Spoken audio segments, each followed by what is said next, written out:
नमस्कार, खेल समाचार में आपका स्वागत है। मैं हूं मुकेश शुक्ला और आइए बुलेटिन की शुरुआत करते हैं इस वक्त की हेडलाइंस के साथ।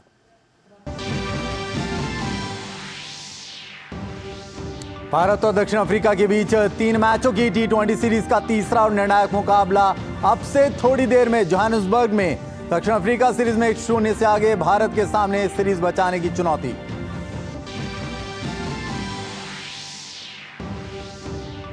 भारत और इंग्लैंड महिला क्रिकेट टीम के बीच आज से नवी मुंबई में शुरू हुए टेस्ट मुकाबले में भारत के नाम रहा पहला दिन। 7 विकेट पर बनाए 410 रन। जेमिमा रॉड्रिग्स ने डेब्यू टेस्ट में खेली अर्धशतकीय पारी।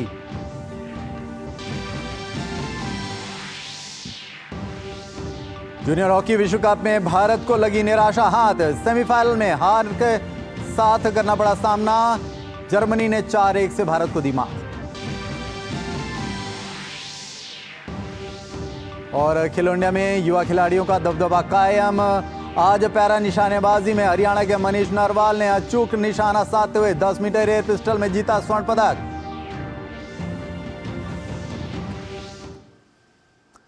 और भारत और दक्षिण अफ्रीका के बीच चल रहे 3 मैचों की T20 सीरीज का तीसरा और निर्णायक मुकाबला आज जोहानिसबर्ग में खेला जाएगा। दोनों टीमों के बीच खेले गए पिछले दोनों मैच बारिश से प्रभावित रहे। सीरीज का पहला मुकाबला बारिश की वजह से रद्द हो गया था, जबकि दूसरा मैच दक्षिण अफ्रीका ने DLS नियम के तहत 5 विकेट से अपने नाम कर लिया था। अभी अफ्रीका के पास 1-0 की बढ़त है। भारतीय टीम अब इस सीरीज को बचाने के उद्देश्य से मुकाबले में उतरेगी। ऐसे में टीम इंडिया इस मैच को जीतकर सीरीज को ड्रॉ करने के इरादे से मैदान पर आएगी। वहीं महिलाओं की बात करें तो भारत और इंग्लैंड के बीच महिला क्रिकेट टीम का मुकाबला आज से नवी मुंबई के DY पाटिल स्टेडियम में शुरू हुआ। पहले टेस्ट मैच में भारत ने मैच में टॉस जीता और पहले बल्लेबाजी करने का फैसला किया। भारत ने दिन का खेल खत्म होने तक 7 विकेट के नुकसान पर 410 रन बनाए। भारत की ओर से कप्तान हरमनप्रीत कौर ने 49, जबकि यस्तिका भाटिया ने 66, जेमिमा रॉड्रिग्स ने 68 और वहीं सतीश शुभा ने 69 रन की पारी खेली। दोनों टीमों के बीच इस सीरीज में सिर्फ एक टेस्ट मैच खेला जाएगा। इससे पहले भारतीय टीम ने T20 सीरीज में इंग्लैंड के हाथों हार का सामना किया था। वहीं राजधानी दिल्ली के प्रगति मैदान में स्पोर्ट्स इंडिया 2023 के 11वें संस्करण के एक्सपो का आयोजन किया जा रहा है। प्रदर्शनी का आयोजन 14 से 16 तक किया जाएगा। यह खेल से जुड़े सामान, sports wear, sports accessories, fitness एवं हेल्थ वेलफेयर, रिहैबिलिटेशन उपकरण, स्पोर्ट्स की दवाओं एवं संबंधित उद्योगों पर अंतर्राष्ट्रीय प्रदर्शनी है। आज नई दिल्ली के प्रगति मैदान में माननीय स्वास्थ्य एवं परिवार कल्याण राज्य मंत्री प्रोफेसर SP बघेल ने स्पोर्ट्स इंडिया 2023 का उद्घाटन किया। इस 3 दिवसीय प्रदर्शनी के साथ कई गतिविधियों का आयोजन भी किया जा रहा है, जैसे बॉडी बिल्डिंग चैंपियनशिप, गोल्फ और मलखम्ब। प्रदर्शनी का आयोजन इंडिया एग्जीबिशन सर्विसेज एवं स्पोर्ट्स इंडिया फाउंडेशन द्वारा को स्पॉन्सर युवा एवं खेल मामलों के मंत्रालय के सहयोग से किया जा रहा है। दुनिया भर से 350 से अधिक प्रदर्शक इस प्रदर्शनी में हिस्सा ले रहे हैं। इनमें जाने माने टॉप ब्रांड्स भी शामिल हैं।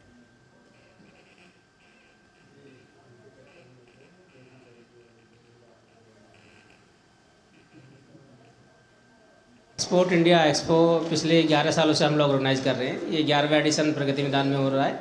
हर साल यहीं पे होता है और इस एक्सपो का जो मेन उद्देश्य होता है वो बेसिकली स्पोर्ट्स को डेवलपमेंट करना है, स्पोर्ट बिजनेस को डेवलपमेंट करना है, स्पोर्ट्स एंड स्पोर्ट बिजनेस को एक प्लेटफॉर्म प्रोवाइड कराना है। तो इसमें आप देख सकते हैं कि ऑल ओवर इंडिया से करीब 300 के आसपास पार्टिसिपेंट हैं। एंड ये बेसिकली स्पोर्ट इंडिया एक्सपो एक फुल पैकेज ऑफ इवेंट है।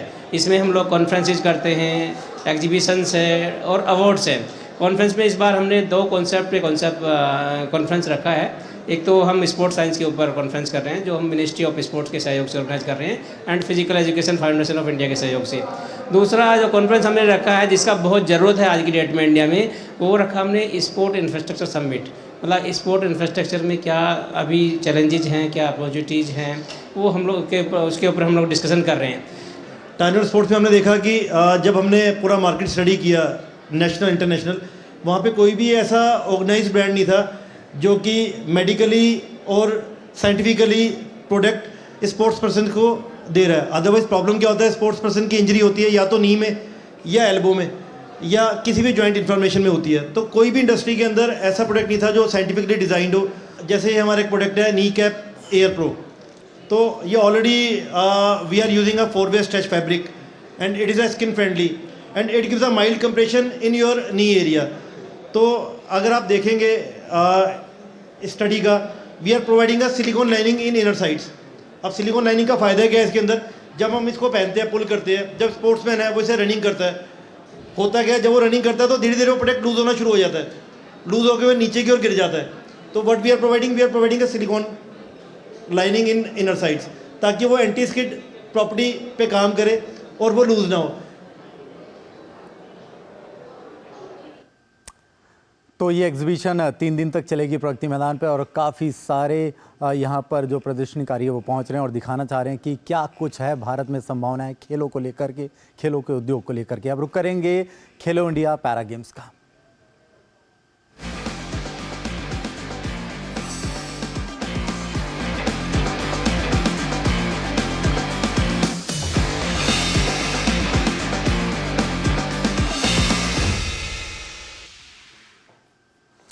तुगलकाबाद के करणी सिंह शूटिंग रेंज में चल रहे खेलो इंडिया पैरा गेम्स की निशानेबाजी स्पर्धा में हिस्सा लेने वाले खिलाड़ियों का मानना है कि खेलो इंडिया पैरा गेम्स के शुरू होने से देश भर में पैरा खेलों को बढ़ावा मिलेगा। जैसे जैसे ये खेल आगे बढ़ रहे हैं वैसे वैसे भारत के पैरा एथलीटों की अद्भुत प्रतिभा भी दुनिया के सामने आ रही है। देखिए हमारी ये खास report.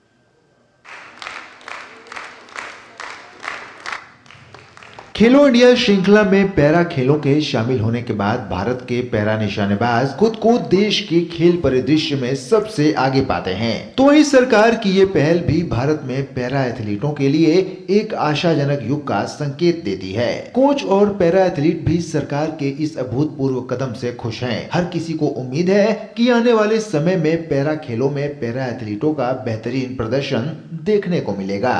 All the credit goes to our Prime Minister because of the lay down to the ground, and especially for the para athlete it is amazing performance, and the Khelo India itself, it says the benchmark set by all the athlete, not even the regular athlete and the para athlete also, they are also performing in the Olympic level. Recently they also won 9 quota till so far for the Paris. Khelo India एक नया platform है जो हमें नई नई सीखने को देगा और जितना हम ज़्यादा एक्सपीरियंस लेंगे उतना ज़्यादा हम आगे लाइफ में अच्छा कर सकते हैं और इंडिया के लिए गोल्ड मेडल जीत सकते हैं। खेलो इंडिया पैरा गेम्स का सफर जैसे जैसे आगे बढ़ रहा है वैसे वैसे भारत के पैरा एथलीटों की अद्भुत प्रतिभा भी दुनिया के सामने आ रही है। तो वही खेलो इंडिया पैरा गेम्स की पहल ये भी बयां कर रही है कि जब हर वर्ग को समान अवसर मिलता है तो संभावनाएं भी असीमित हो जाती हैं। खेलो इंडिया ने देश के लिए हमेशा से ही नए एथलीट तैयार किए हैं और हमेशा से ही टैलेंटेड एथलीट्स को मौका दिया है और जिसके कारण हमने देखा है कि खेलो इंडिया से निकले हुए एथलीट्स ने इंटरनेशनल लेवल पर देश के लिए कई मेडल्स जीते हैं। अब इसमें पैरा गेम्स के शामिल होने से इसने समावेशिता के सिद्धांत को बढ़ावा दिया है और देखें तो एक मैसेज भेजा है सबके लिए कि सबकी इम्पोर्टेंस है। और जिस तरह से हम भारत सरकार के स्कीम्स देखें तो उनकी जो स्कीम्स हैं एबल बॉडीज़ और पैरा एथलीट्स दोनों के लिए समान हैं और जिस तरह से दोनों खेलों को बढ़ावा मिल रहा है, खिलाड़ियों को एनकरेजमेंट मिलता है, इससे यही संदेश जाता है कि इस देश में सबके लिए समान व्यवस्था है। और आने वाले समय में हम देखेंगे कि जिस तरह से भारत सरकार की स्कीम से हमारे एथलीट्स को फ़ायदा हुआ जिसके कारण उन्होंने एशियन गेम में शानदार प्रदर्शन किया और आने वाले समय में भी वो बड़े मेगा इवेंट्स में भी शानदार प्रदर्शन करेंगे और देश के लिए और मेडल जीत कर लाएंगे। कैमरा पर्सन गौरव के साथ नारायण सिंह, डीडी न्यूज़, दिल्ली। निशानेबाजी कोच दीपक दुबे ने कहा कि जिस तरह से खेलो इंडिया पैरा गेम्स की शुरुआत हुई है इससे पैरा एथलीटों को एक नई दिशा मिली है। दीपक दुबे से खास बातचीत की हमारे संवाददाता दीपिका ने। खेलो इंडिया पैरा गेम्स का इनॉग्रल सीज़न है ये और गवर्नमेंट की अप्रोच से ना केवल प्लेयर्स को एक प्लेटफॉर्म मिल रहा है बल्कि एक 360 डिग्री अप्रोच है जिसमें प्लेयर्स को स्पोर्ट्स साइंस की इंपॉर्टेंस और सिग्निफिकेंस के बारे में भी बताया जा रहा है। इस वक्त हमारे साथ मौजूद हैं दीपक दुबे जो कि नेशनल शूटिंग टीम के कोच हैं। सर, डीडी न्यूज़ से बातचीत करने के लिए आपका फर्स्ट ऑफ ऑल बहुत बहुत धन्यवाद। जब हम बात करते हैं स्पोर्ट्स साइंस की, कितना इंपॉर्टेंट है ये प्लेयर्स, ऑफिशियल्स और सभी सपोर्ट स्टाफ के लिए समझना कि स्पोर्ट्स साइंस एक प्लेयर के लिए बहुत ही इंटेग्रल पार्ट है? जी, पहले तो मैं इस कार्यक्रम के लिए सरकार को बधाई देना चाहता हूँ, पूरे स्पोर्ट्स अथॉरिटी ऑफ इंडिया को बधाई देना चाहता हूँ, जो उन्होंने ये कॉन्क्लेव शुरू किया और जिसके माध्यम से एक अवेयरनेस फैलाया जा रहा है कि स्पोर्ट्स साइंस कितना महत्व रखता है खेलों में। क्योंकि जब आप खेल तो आप सकते हैं, आपके अंदर टैलेंट है, स्किल है, लेकिन जब आप हाई परफॉर्मेंस देने को होता है तो उसके लिए क्या क्या चीज़ आपके लिए ज़रूरत है, आपको क्या खाना चाहिए, कैसा आपका वेलबींग होना चाहिए, क्या चीज़ अवेयर है आपकी बॉडी के लिए, क्या मसल्स रिक्वायरमेंट हैं, किस तरीके से आप अपना फिजिकल अपीयरेंस करेंगे, कैसे आप कोर मसल्स को डेवलप करेंगे, वो सारी जानकारियाँ यहाँ पर दी जा रही हैं। और ये बहुत अच्छा सराहनीय कार्यक्रम है, जो भी इसमें इन्वॉल्व हैं, जिनका भी विज़न मिशन है। जैसा कि पहले आपने खेलो इंडिया देखा गया तो उसमें एक स्लोगन आया था कि खेलेगा भारत तो खिलेगा भारत, और इसके लिए हमें जो नया स्लोगन मिला है कि हौसलों की उड़ान, यानी उन लोगों के लिए भी एक अवसर है जो इस प्लेटफॉर्म पर आकर सीख सकते हैं। नॉट ओनली वो खिलाड़ी, उसके साथ जो भी स्पोर्ट्स स्टाफ है और जो भी कोचेज़ हैं, परफॉर्मेंस कोचेज़ हैं, उनको एक नया सीखने को मिलेगा, एक विज़न मिल रहा है जिससे खिलाड़ियों के परफॉर्मेंस को और आगे ले जा सकें। ओलंपिक से लेकर नेशनल गेम्स में हमेशा हमने देखा है कि शूटिंग की परफॉर्मेंस हमेशा ही लाजवाब रही है, लेकिन पैरा शूटिंग, उसमें आप प्लेयर्स की परफॉर्मेंस कैसे देखते हैं, और साथ ही साथ खेलो इंडिया पैरा गेम्स किस हद तक प्लेयर्स को मदद करेगा अपना जो गेम है, गेम का लेवल है, उसको और बेहतर करने के लिए? जैसे अभी आपने पिछला जो हमारा एशियन गेम्स हुआ था, वो में दोनों गेम्स में, पैरा गेम्स में भी जो एशियन गेम्स था उसमें भी हमने जो हमारा स्लोगन था आपकी बार 100 के पार, तो उसमें भी पैरा एथलीट ने बहुत अच्छा परफॉर्मेंस दिया। और ओलंपिक स्तर पे भी वो शूटिंग के खिलाड़ी जितने भी हैं अच्छा परफॉर्मेंस दे रहे हैं। अवनी लाकरा सहित आदाना जी हैं और स्वरूप हैं, इन सभी ने जो है देश का मान सम्मान बढ़ाया है।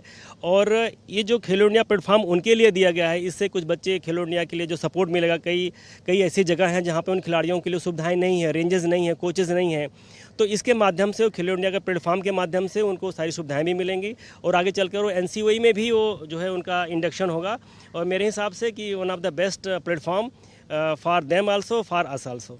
और अगर हम आने वाले ओलंपिक्स और पैरालंपिक्स की बात करें, कितनी तैयार है हमारी टीम परफॉर्म करने के लिए? इतनी सारी सुविधाएं अब सरकार दे रही है, नए तरीके के गेम भी दे रही है, खेलो इंडिया का हिस्सा भी बन चुका है अब पैरा गेम्स। देखिए, उम्मीद है और जिस तरीके से हमारी तैयारियां हो रही हैं, अभी रिसेंटली हमने नेशनल किया, उसमें कई सारे हमने रिकॉर्ड वहाँ पे खिलाड़ियों ने ब्रेक किए। इवन पार्टिसिपेशन का रिकॉर्ड अगर आप शूटिंग में देखें तो 12,000 से ज़्यादा रहा।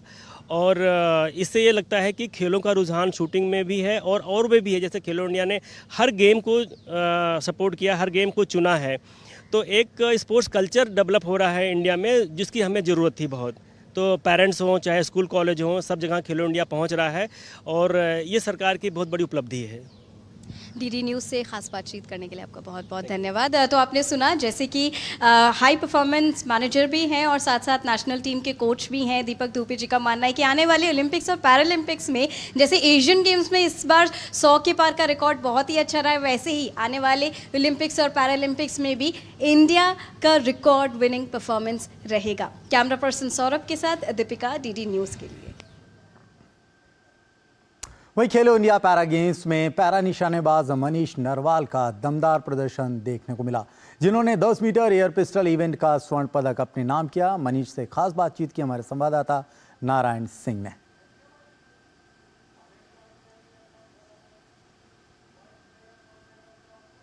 खेलो इंडिया पैरा गेम्स में भारतीय पैरा एथलीट्स का शानदार प्रदर्शन जारी है और इस वक्त हमारे साथ है मनीष नरवाल, जिन्होंने कि 10 मीटर एयर पिस्टल एसेशन इवेंट में गोल्ड मेडल जीता है। और मनीष, बहुत बहुत बधाई, जिस तरह का प्रदर्शन रहा है।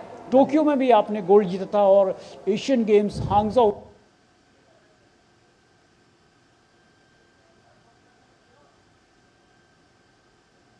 में भी ब्रॉन्ज मेडल, उससे पहले जो 2018 में एशियन गेम हुए थे वहाँ गोल्ड था। तो इस उपलब्धि को किस तरह से देखते हैं कि जो पहला एडिशन है वहाँ पर फिर एक बार आपका गोल्ड मेडल आया? काफ़ी अच्छा रहा आज का प्रदर्शन, क्वालिफिकेशन भी अच्छी थी और फाइनल्स भी मतलब अच्छे थे हमारे। और ये जो खेलो इंडिया है, इससे जो हमारे यूथ हैं उनको काफ़ी बढ़ावा मिलेगा और आने वाले टाइम में हम ओलंपिक्स में डेफिनेटली इससे भी ज़्यादा मेडल जीत के लाएंगे। इस तरह के आयोजन होते हैं, उससे खिलाड़ियों को एक्सपोजर मिलता है, क्योंकि अगर पैरा गेम्स की बात करें तो एक्सपोजर बहुत ज़रूरी है खिलाड़ियों के लिए। इससे कितना मदद मिलेगा आप लोगों को? सर ये ना अभी फर्स्ट टाइम हुआ है खेलो इंडिया पैरा गेम्स। इससे पहले अगर मैं देखूं तो पैरा के लिए इस टाइप की कोई भी योजना नहीं थी, और ये जो हमारे आने वाले यूथ जनरेशन है उसको काफ़ी बढ़ावा देगी और काफ़ी स्पोर्टिव इवेंट होता है एज ए इंटरनेशनल। जैसे हमारा इंटरनेशनल लेवल पे मैचेस होते हैं, तो इसी टाइप से हमारा खेलो इंडिया भी इसी मतलब उसी फीलिंग को साथ में रखते हुए, मतलब एज ए जैसे इंटरनेशनल में हम जाते हैं तो जो बिहेवियर इंटरनेशनल का होता है ना, इसी टाइप से मतलब यहाँ पे देने की पूरी कोशिश की है, और डेफिनेटली प्लेयर जो हैं वो बढ़ेंगे आगे। और उनका कहना है कि जिस तरह से सुविधाएं मिल रही हैं और ये आने वाले समय में जो भारतीय एथलीट हैं इसी जीतने की परंपरा को जारी रखेंगे और ज़्यादा मेडल भारत के लिए जीतेंगे। कैमरा पर्सन गौरव गिरी के साथ नारायण सिंह, डीडी न्यूज़, दिल्ली। तो बिल्कुल शानदार प्रदर्शन जारी है और इन खेलों पर और ज़्यादा जानकारी के लिए न्यूज़ रूम से जुड़ रहे हैं हमारे संवाददाता गौरव कुमार। गौरव, कैसे देखते हैं इन पैरा गेम्स को? खेलो इंडिया के माध्यम से जो नया मंच दे रहे हैं खिलाड़ियों को, आपने भी कुछ इवेंट्स कवर किए, आज भी आप कई सारे इवेंट्स में मौजूद थे। जो रिजल्ट्स आ रहे हैं वो कितने चौंकाने वाले हैं? देखिए मुकेश, जहाँ तक खेलो इंडिया पैरा गेम्स की बात है तो जाहिर तौर पर एक ये नई शुरुआत है, एक नया अध्याय जो है वो खेलो इंडिया के मंच में जुड़ा है। लेकिन सबसे बड़ी बात क्या है कि जिस तरह की ये जो एक शुरुआत देखने को मिली है, ये पैरा एथलीटों को बहुत ज़्यादा कहना चाहिए उत्साह से भर रही है, क्योंकि उन्हें ये अब तक वो संघर्ष ज़रूर कर रहे थे।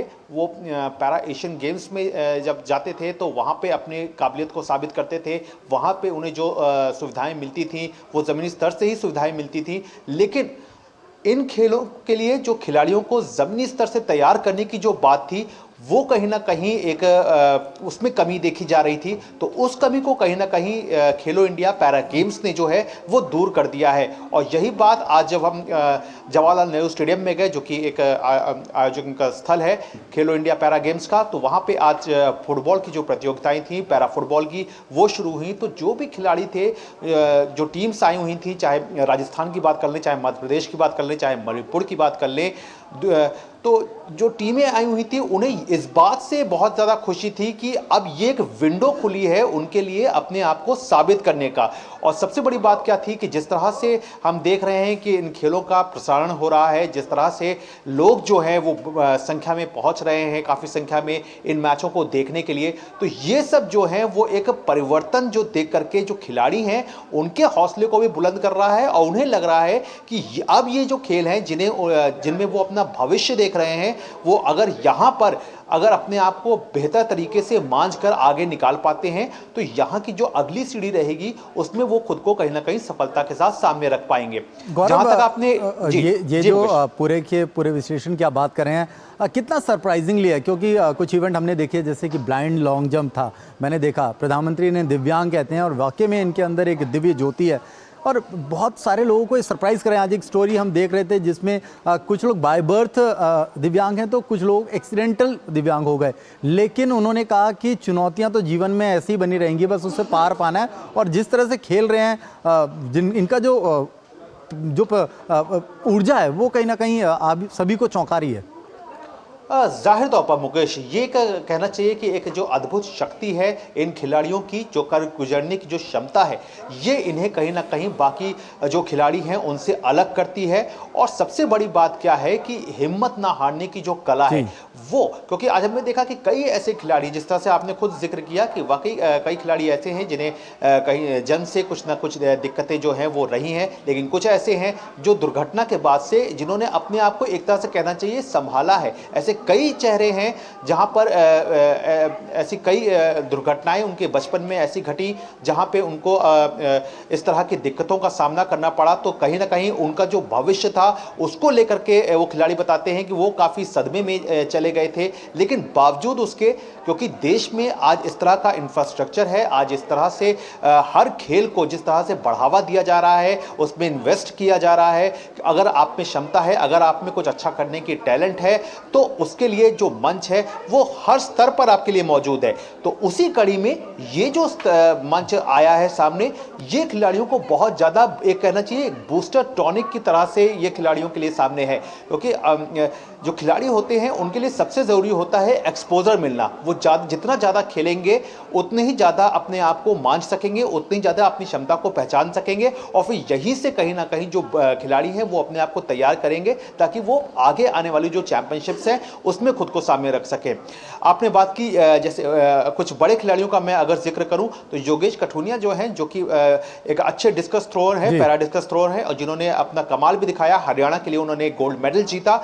अब उनका जो टारगेट है वो ओलंपिक के पैरा ओलंपिक के लिए ऑलरेडी क्वालिफाई कर चुके हैं, लेकिन अब उनका टारगेट है कि वो किस तरह से पैरा की जो विश्व चैंपियनशिप होनी है जो कि जापान में आयोजित होनी है उसमें किस तरह से अपने आप को अच्छे तरीके से रख सके। तो वो इस बात से बहुत खुश थे कि एक विंडो जो है वो उन्हें यहाँ पर मिली। तो जब वो भले ही वो एक नामी नाम है, बड़े ही एक वो अच्छे खिलाड़ी हैं, लेकिन उसके बावजूद जिस तरह का उनको कंपटीशन का जो लेवल पैरा कहना चाहिए खेलो पैरा गेम्स में देखने को मिल रहा है, उससे वो काफी ज्यादा कहना चाहिए खुश दिखाई दिया। बिल्कुल गौरव, बड़ी बात है इन खिलाड़ियों के लिए और लगातार इनको ये मौका मिल रहा है और इनके लिए एक बड़ी विंडो है खेलो इंडिया पैरा गेम्स। और जो ऑलरेडी एबल्स बच्चों के लिए पहले चल रही थी, यूनिवर्सिटी गेम्स हो या खेलो इंडिया हो, और ये जो पैरा गेम्स है कहीं ना कहीं मिसाल साबित होंगे। इस तमाम जानकारी के लिए आपका बहुत बहुत शुक्रिया। वहीं पैरा टेबल टेनिस खिलाड़ी भवीना पटेल मानती हैं कि सरकार के द्वारा शुरू किया गया खेलो इंडिया पैरा गेम्स आने वाले समय में और ज़्यादा ऊंचाइयां हासिल करेगा। इसके साथ ही उन्होंने यह भी कहा कि जिस तरह से पैरा खिलाड़ियों को देश में सुविधाएं मिल रही हैं वह भी अपने आप में इस खेल को एक नया आयाम दे रहा है। भवीना और उनके साथ ही खिलाड़ियों से बात की हमारी संवाददाता दीपिका ने। We are witnessing a lot of excitement here on the ground. Para table tennis tournament is currently underway and we have the superstars of para table tennis here with us who are participating in the inaugural edition of Khelo India Para Games. First, let's talk to the Paralympian herself. A very warm welcome to DD India. पहली बार Khelo India Para Games हो रहा है, क्या कहना चाहेंगे आप इसके बारे में? मैं Bhavina Patel, Tokyo Paralympian silver medallist and Arjuna awardee. बहुत ही खुशी हो रही है क्योंकि गवर्नमेंट ने जो ये इनिशिएटिव लिया है कि खेलो इंडिया को एक मंच मिला है जिसकी वजह से प्लेयर्स अभी बहुत उभर के बाहर आ रहे हैं और एक प्लेटफॉर्म मिला है जिसकी वजह से सबको अपनी जो पहचान है वो दिखाने का एक ज़रिया मिला है। तो मैं गवर्नमेंट को बहुत थैंक्स कहना चाहती हूँ कि ये खेलो इंडिया जैसे और भी मंच बनने चाहिए जिसकी वजह से हर एक खिलाड़ी अपनी प्रतिभा को प्रदर्शित कर सके और अपना बेस्ट परफॉर्मेंस दे सके। इस तरीके की फैसिलिटीज़ की बात करते हैं। खेलो इंडिया पैरा गेम्स पहली बार भारत में हो रहा है और साथ ही साथ हमने देखा है कि जब सरकार कुछ शुरू करती है तो वो ट्रेंडी बन जाता है। अब खेलो इंडिया पैरा गेम्स और पैरा एथलीट्स की तरफ काफ़ी सारे कॉर्पोरेट्स भी ध्यान देना चाह रही है। इस बदलाव के लिए आप क्या कहना चाहिए? मैं बहुत ज़्यादा अप्रिशिएट करना चाहती हूँ गवर्नमेंट को और मैनेजमेंट को क्योंकि उन्होंने इतना बड़ा स्टेप लिया है कि उन्होंने अपनी तरफ से वो कॉन्फिडेंस दिखाया है उन सभी दिव्यांग प्लेयर्स के लिए जो अपने आप को रिप्रेजेंट करना चाहते हैं आउटसाइड कंट्री भी, बट समहाउ क्योंकि उनके पास पैसे नहीं है, फाइनेंशियल क्राइसिस है, तो वो नहीं जा पाते हैं। बट ये एक ऐसा प्लेटफॉर्म है कि वो अपने इंडिया में रह के अपने गेम को, अपने टैलेंट को परफॉर्म कर सकते हैं। और साथ ही साथ जब हम बात करते हैं कि फाइनेंशियल क्राइसिस बहुत ही इंपॉर्टेंट मुद्दा है जो आपने जो इधर टच किया है, लेकिन जिस तरीके की फैसिलिटीज़ गवर्नमेंट दे रही है, सपोर्ट गवर्नमेंट दे रही है, उससे फ़ायदा हो रहा है? देखिए, क्योंकि ये फर्स्ट टाइम हो रहा है तो अभी तो गवर्नमेंट के लिए भी ये चीज़ें समझना मुश्किल है क्योंकि बहुत तरीके की डिसेबिलिटीज़ होती है। बहुत सारी डिसेबिलिटीज़ ऐसी होती है जिनमें डिपेंडेंसी बहुत ज़्यादा होती है, बहुत सारी डिसेबिलिटीज़ ऐसी होती है जिनमें थोड़ा डिपेंडेंसी कम होती है तो प्लेयर मैनेज कर सकते हैं। तो ये एक हमारी गवर्नमेंट के लिए भी फर्स्ट एक्सपीरियंस है इतने बड़े स्केल पर हर तरीके की डिसेबिलिटी को सेम प्लेटफॉर्म पर लेकर आना।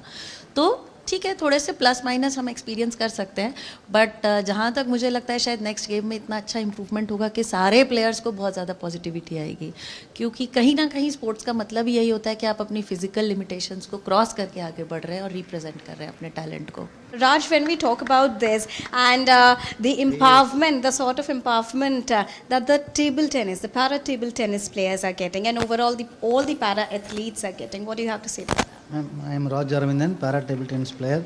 I am currently number 1 in class 5. Mostly I am. This is my 12th or 13th national championship. This is the first time in India they conducting para games for para sportsmen. So this is a more motivation and more encouragement for the youngsters, for the Indian para table tennis players and all more the sports persons. So this thanks to Modi sir, thanks to sports secretary, everything. Thank you once again. Thank you DD Sports. Thank you so much. So these were all the para table tennis players who are really elated with the kind of opportunity, with the kind of platform they are getting to showcase their best of the skills, and they are also now taking this stage as a platform to prepare for bigger events. With camera person Saurabh, this is Deepika reporting for DD India from IG Stadium, New Delhi. तो ये तो बात हुई para games की जो खेलो India के माध्यम से जारी हैं, और कितनी खुशी है इन एथलीट्स के चेहरों पर जिनको ये नया मौका मिल रहा है। और रुक करते हैं हॉकी का। एफआईएच जूनियर हॉकी विश्व कप के सेमीफाइनल में आज भारत का सामना जर्मनी के साथ हुआ, जहां भारतीय टीम को मैच में जर्मनी ने 4-1 से हरा दिया। इस मैच में चारों क्वार्टर में जर्मनी की टीम का दबदबा देखने को मिला और भारतीय टीम को पलटवार करने का कोई मौका नहीं मिला। जर्मनी की टीम ने खेल के 8वें, 30वें, 41वें और 58वें मिनट में गोल दागे। भारत की ओर से एकमात्र गोल खेल के 11वें मिनट में आया।